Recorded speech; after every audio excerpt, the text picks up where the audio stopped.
What's up, fight fans? Welcome back to the Dr. Odds channel, where we break down the hottest UFC matchups with in-depth analysis, fight prediction, and everything you need to know before the cage door closes.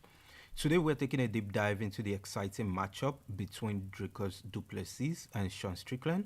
Two fighters with different styles, both hungry to make a statement. Let's get into it.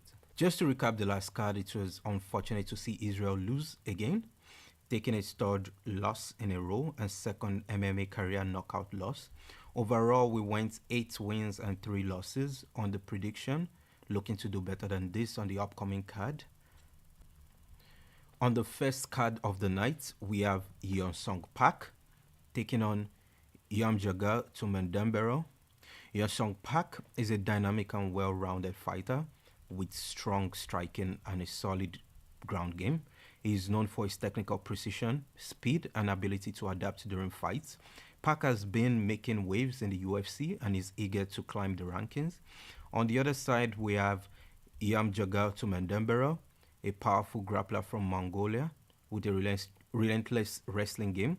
He possesses incredible strength, control on the ground, and the ability to wear down opponents with suffocating pressure. Now let's break down the strengths and weaknesses of both fighters. Starting with Park, he has crisp striking, technique and speed, strong defensive grappling and counter wrestling, high fight IQ and adaptability. For his weaknesses, he can be vulnerable to high pressure grapplers, sometimes struggles to impose his pace early in fights, while Nyamjargal Tunmendemberel has exceptional wrestling and top control, relentless pressure and cardio, strong ground and pound game, also good submission game as well. Although this striking is still developing, he can struggle against well-timed counters and range control. My prediction is Hyunsung Park to win. His path to victory is to keep the fight standing and utilize footwork, use counter-striking combinations to frustrate Tunmendemberel, and defend takedowns to create scrambles. Next fight is between Kody Steele taking on Rongzhu. First, let's look at their profiles. Kody Steele is a high-level grappler transitioning from the world of Brazilian Jiu-Jitsu and submission grappling into the MMA scene. His background in wrestling and explosive athleticism makes him a real problem for anyone on the ground. While still new to the UFC, he's already shown impressive power and durability in the octagon. On the other hand, we have Rongzhu, a dangerous striker from China, with a solid background in Sanda and Muay Thai. With crisp boxing, powerful leg kicks, and an aggressive pressure style, he's a threat to anyone willing to trade shots with him. Rongzhu has already faced tough competition in the UFC and is looking to cement his place in the division, making his second run in the UFC. Kody Steele's path to victory is to use feints, level changes to set up takedowns, to grind out control time on the ground and look for submissions, stay patient on the feet and avoid unnecessary striking battles. Rongzhu's path to victory, on the other hand, is to maintain distance with his jabs and leg kicks, use footwork to avoid the takedown and counter wrestle, capitalize on the striking openings when Steele closes the distance. Although I can see Kody Steele winning this fight by decision, I like the plus money play on Rongzhu, who has faced the better competition and has the better striking. Hopefully he can stay off his back and away from submission attempts in this fight. Third fight is Quillan Salkilld taking on Anshul Jubli. Quillan Salkilld is a dangerous striker with a background in kickboxing and Muay Thai. His precision, power, and ability to dictate range makes him a serious threat on the feet. Salkilld has been making a name for himself with highlight reel knockouts and will be looking to add another to his record.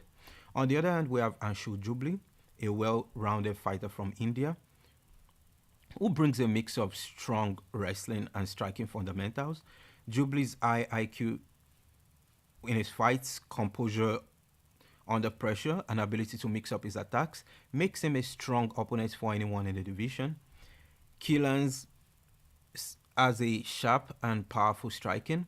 He has excellent distance control and movement and dangerous finishing ability on the feet. Although his grappling defense is still developing, he can struggle if taken down and controlled on the mat. While Anshul Jubli has strong wrestling and grapple control, well-rounded skill sets with improving striking, and composed under pressure with high fight IQ. He can be outgunned by elite strikers. He also needs to be careful not to engage in prolonged striking exchanges. So my prediction in this fight is for Quillan to win by keeping the fight standing and using his superior striking. Utilize footwork to avoid takedowns and stay at range. Also look for early openings to land significant strikes and potentially secure a knockout. Next fight is between a new and rising prospect, Jonathan Milk, who makes him formidable challenge. Jousset has experience against tough competition and is eager to bounce back from his loss against Brian. I can lose to the French battle. Jonathan has a well-rounded skill set, strong striking fundamentals, good submission awareness. He can also struggle against high-paced fighters and sometimes lack urgency in the exchanges. Kevin Jousset has excellent striking technique and power, strong judo-based grappling, and high fight IQ with good adaptability in the fight. He can be vulnerable to strong wrestlers and tends to take risks in exchanges. He also has poor defense sometimes because he has like stiff striking base. My prediction for this fight is for Kevin Jousset to win, using his striking to dictate the range and timing.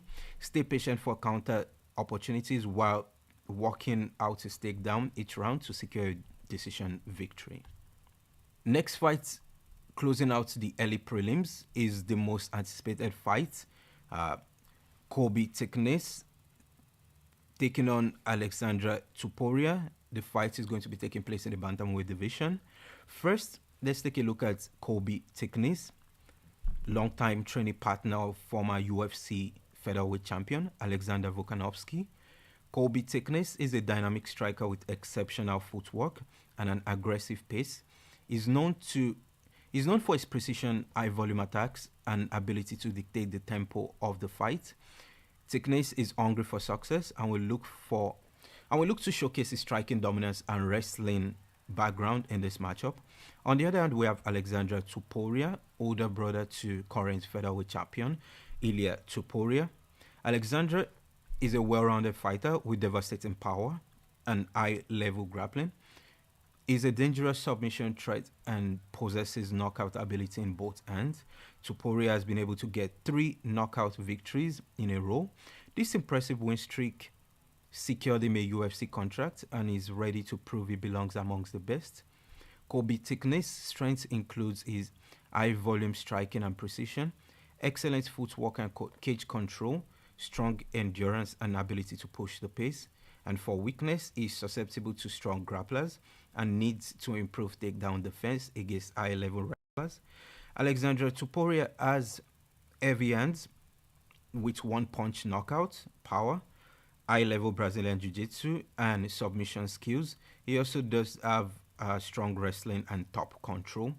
His weakness is it can be outpointed at range by disciplined strikers, sometimes takes risks that leaves him open for counters. In this fight, my prediction is for Aleksandre Topuria to win, as he will be able to close the distance and look for takedowns, use his power to set up grappling opportunities. He would also be able to apply relentless pressure and hunt for submission. Next fight to open up the prelims is between Wang taking on Bruna, Brasil. Wang is a well-rounded fighter with an aggressive striking approach. She's known for her technical combination, speed, and ability to pressure her opponents. Her striking volume and precision makes her a serious threat in the stand-up game. On the other hand, we have Bruna, Brasil, a dynamic striker with a strong kickboxing background. She brings powerful kicks, sharp counters, and versatile striking arsenal into this fight and all the other fights she's had. Brazil's ability to mix up her attack and dictate the range makes her a dangerous opponent in any striking exchange. Lately, she has been adding takedowns to her fight, which has secured the last few wins, notably against Molly McCain. Wang has high volume striking and speed, has excellent forward pressure and cage control, also strong durability and cardio. She can be vulnerable to precise strikers. She also needs to improve her defensive head movement and submission defense. Bruna Brasil, on the other hand, has dangerous kickboxing and striking accuracy, fighting out of the fighting nerds gym, great counter attacks and movement, also has strong ability to control the distance as she's a point fighter while she strikes. She can also struggle under heavy pressure, and her ground game is still developing against high-level grapplers. On the other side, Wang is not that good grappling, so this would be a striking matchup with Bruna being the one looking to take the fight to the ground. My prediction is for Wang to defeat Bruna Brasil. She has to keep an aggressive pace and pressure moving forward, close the distance and neutralize Bruna Brasil's kicking game, and also wear her down with volume and cage control in order to win this fight. Next fight in the lightweight division is between Nolan taking on Vlacheslav Borshchev. First, let's take a look at Nolan, a tall, rangy striker with an excellent ability to control distance. He's known for his precision striking, footwork, and ability to stay composed under pressure. Nolan has shown great promise as a rising contender and will be looking to make a statement in this fight. On the other hand, we have Vlacheslav Borshchev, a powerful kickboxer with devastating knockout power.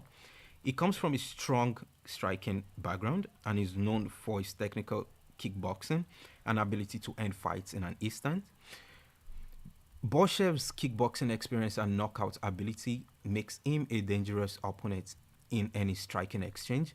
Nolan has excellent reach and distance control, precise striking and footwork, has high fight IQ and composure under pressure. He can struggle against heavy forward pressure and is still developing his ground game, while Vlacheslav Borshchev has high-level kickboxing and knockout power, strong ability to cut angles and set up strikes, also experienced in high-pressure striking battles. He can be vulnerable to strong wrestlers and grapplers, can also be too aggressive, which can lead to counter opportunities. This fight is shaping up to be a striking battle from what I could see, and it all comes down to who can execute their game plan better. I like Vlacheslav Borshchev here, as this is a matchup more suitable for him. I believe he is able to close the distance and land heavy strikes early, cut off the cage and force Nolan into exchanges, use his power to dictate the pace of the fight. For side call, I think Borshchev wins this fight by knockout. Next is a fight between featherweight prospect Jack Jenkins taking on Gabriel Santos. Jack Jenkins is a well-rounded fighter known for his relentless pace and ability to mix up his striking and grappling. He brings a strong wrestling base with powerful ground and pound, making him a threat in all areas of the fight. On the other hand, we have Gabriel Santos, an explosive striker with excellent finishing ability. He's known for his knockout power, sharp striking technique, and ability to push forward aggressively.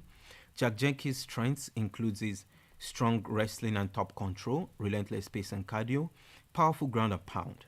He can also be vulnerable to technical strikers and needs to avoid standing in prolonged exchanges.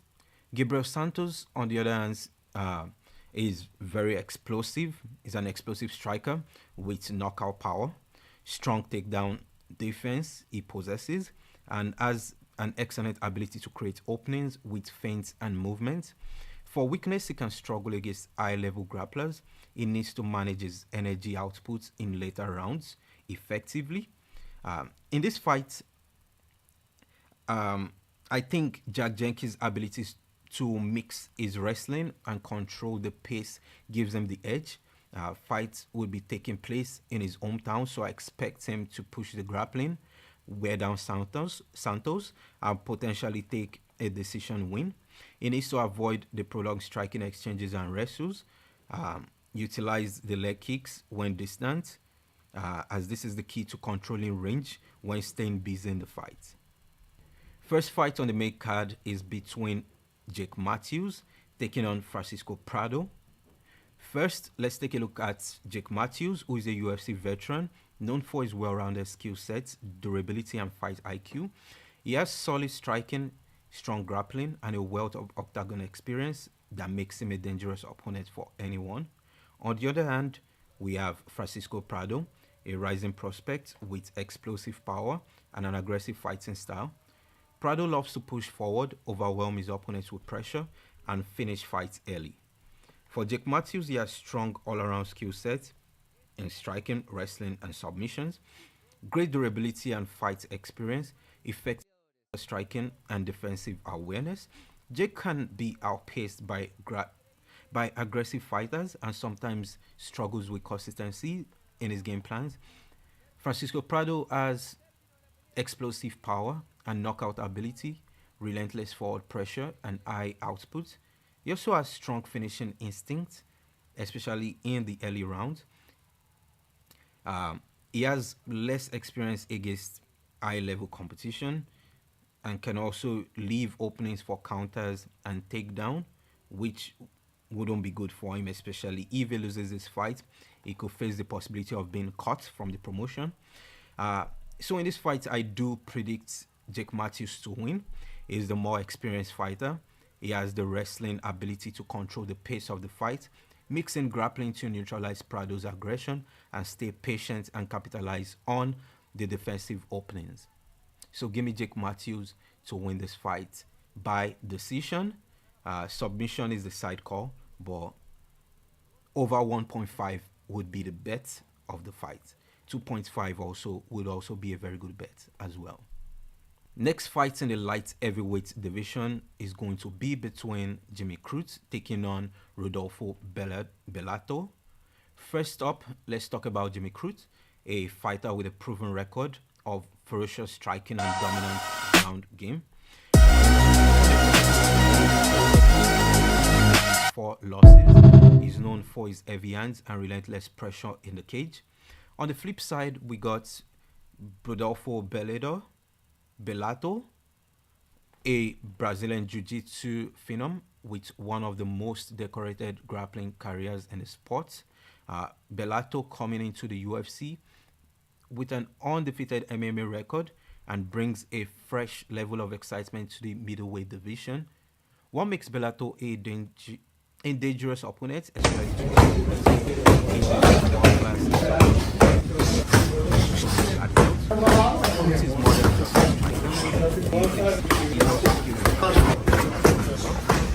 as a solid wrestling base, and when he gets the fight to the ground, he can walk his ground and pound to control his opponents and look for submissions. Despite his impressive skill sets, I just wanna rewind. I haven't seen you in a long time. You got me feeling so lonely. Even when you come through, I can tell that it isn't you. So baby, bring it in closely. Hate the way I love you, but you're so sweet. I always find a way to say the wrong things. I wish that we were laying in the same sheets, but lately you've been acting like you hardly come me home. If Bellato can't take the fight where he wants it, he might have a tough time. So I predict Bellato to keep his perfect win streak and defeat Jimmy Crute here by knockout. Next fight is in the heavyweight division. Justin Tafa taking on Thalisson Teixeira. First, let's talk about Justin Tafa. The New Zealand-born fighter has made waves with his aggressive style and devastating knockout power. With a professional record of 7 wins and 4 losses, Tafa is known for his ability to end fights in a flash, and it's clear that in fist fights, his fists are his biggest weapons. Leg kicks will be essential to utilize in these fights. Tafa's biggest strength is his knockout power. He's got dynamic hands, or you can say dynamite in both hands, and when he lands clean, his opponents usually go to sleep. Tafa's knockout of Austin Lane and Parker Porter are perfect examples of his ability to end a fight with a single punch. On top of that, he has strong and explosive is a strong and explosive fighter who can close the distance quickly. Teixeira, on the other hand, is a Brazilian Jiu-Jitsu black belt and rising star in the UFC. With a record of 7 wins and no losses, Teixeira brings a well-rounded game to the octagon. While he's not as well known for his striking as Tafa, his grappling is key to victory. I predict the Brazilian to come out of this fight with a win. Teixeira's path to victory is to close the distance and get the fight to the ground. Teixeira's grappling is far superior to Tafa's, and if he can drag the fight into deep waters, Tafa may struggle. Teixeira will look to tire out Tafa and eventually secure a submission finish. So I predict Thaleson Teixeira to win and to win this fight by submission. Inside the distance is the side call, and the bet will be under 2.5 rounds. In the women's strawweights and co-main event of the evening, this is between Zhang Weili taking on Tatiana Suarez. In this fight, which is the most anticipated women's strawweights matchup, the reigning champion Zhang Weili is taking on undefeated American contender Tatiana Suarez. Weili is a force in the division known for striking and ferocious pace, while Suarez is a dominant grappler with a perfect record. Zhang Weili is a fighter who embodies power and pace. The champion is one of the most well-rounded fighters in the UFC, with knockout power in both hands, a solid clinch game, and exceptional cardio. Weili's striking is explosive. She can stand and trade in a brawl or outpoint her opponents with precision and speed, like we saw in an incredible war with Joanna Jędrzejczyk. However, Tatiana Suarez brings a completely different challenge to the table. Suarez is one of the most dominant wrestlers in women's MMA. With a perfect record, she's shown the ability to control opponents on the ground and secure dominant positions. Her takedowns are world class, and once she gets her opponent to the mat, Suarez's top control and submission game are terrifying. Although I like Weili Zhang and I see a path to victory for her, as she is the well-experienced fighter, more dominant fighter in the division, I think it's time for a new change and champion in the division. I'm taking Tatiana Suarez to dominate this fight. I expect her to close the gap, get Weili to the ground, and grind out a decision. A finish by ground and pound may also be in the play here, given how ferocious Tatiana Suarez is on the ground and how no one really gets a chance to get up whenever she takes them to the ground, which shows her incredible top control game. So give me Tatiana Suarez for the pick. In the final fight of the night, which is the main reason we're here for this fight card, this is going to be a rematch between Dricus Plessis taking on Strickland 2. First fight was very close. Strickland landed the most strikes, while Dricus was pressured throughout the fight, using his grappling to edge out the fight. First, let's talk about the middleweight champion Dricus Plessis. The South African powerhouse has been a force in the division. Plessis brings a dangerous blend of striking and grappling, making him a nightmare matchup for anyone in the division. Plessis is known for his knockout power and relentless pace. His striking is explosive, especially in close quarters. Plessis doesn't waste time. He comes forward with a combination and has great power in both hands. Whether it's his looping hooks or devastating body shots, he has the ability to finish the fight in an instant. On top of his striking, Plessis has a strong grappling game. His ability to close the distance and walk in his clinch allows him to wear down his opponents. He has strong takedowns, and once he gets you to the ground, his top control and ground and pound are relentless. He is also dangerous in his transitions, constantly looking for submission when he's in dominant positions.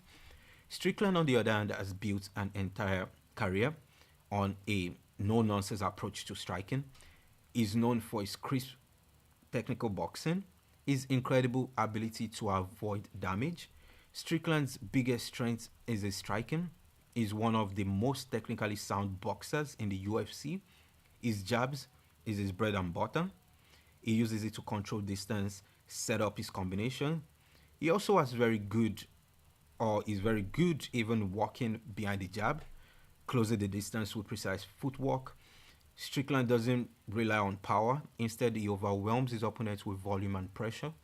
Once, uh, One of his most impressive aspects of Strickland's game is his defensive skills.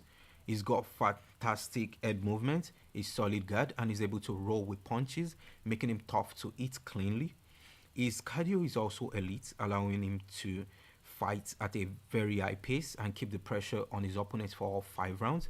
Strickland thrives in chaos, which is why I would be taking him to win and retain the middleweight belt and the new, therefore forcing a third fight against Dricus du Plessis. Let me know what you all think and who takes this fight. Do you think Dricus du Plessis can retain the championship belt with his all-around game, or will Sean Strickland's technical boxing reign supreme? Drop your predictions in the comments below. That's it for today's breakdown. If you enjoyed the video, don't forget to like, subscribe, and hit the notification bell for more UFC analysis. Let me know in the comments how you all see these fights going down. Until next time, fight fans, stay sharp, stay tuned, and peace.